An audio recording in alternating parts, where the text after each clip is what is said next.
Hi friends. కొంతమంది మన జీవితంలో ఎందుకు వస్తారో తెలుసా? ఎందుకు దూరం అవుతారో మీకు తెలుసా?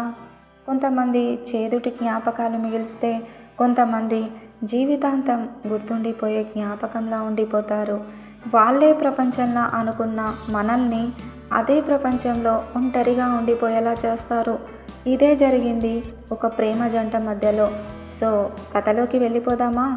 ఈ వీడియోని ప్లీజ్ స్కిప్ చేయకుండా చూడండి.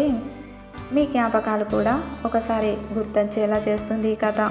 కిరణ్ చిన్నప్పటి నుంచి చాలా సైలెంట్. ఎవరిని కూడా తన మనసులోకి రానివ్వలేదు.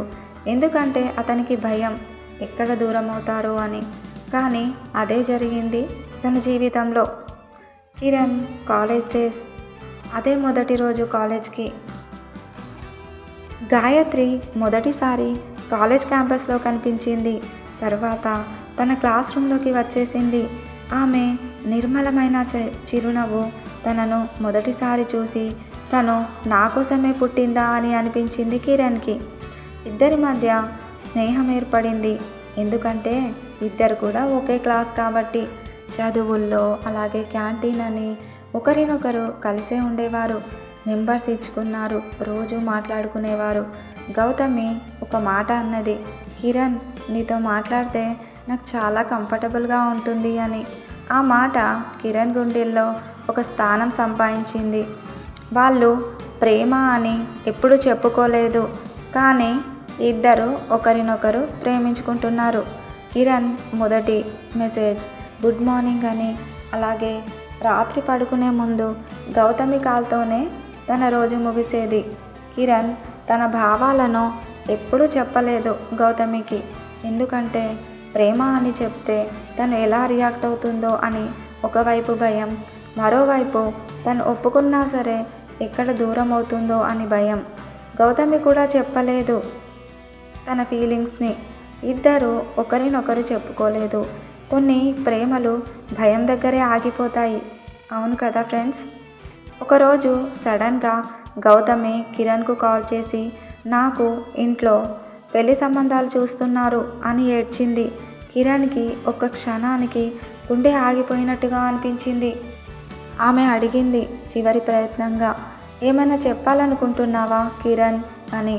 కిరణ్ మౌనాన్ని ఎంచుకున్నాడు. అదే వారి ప్రేమకి ముగింపు అని చెప్పవచ్చు. ఇద్దరి మధ్య ఇంతకు ముందులాగా మాటలు ఎక్కువగా లేవు, తగ్గిపోయాయి. ఆమె చాలా బిజీ అయిపోయింది. కిరణ్ నిశ్శబ్దంలో ఉండిపోయాడు.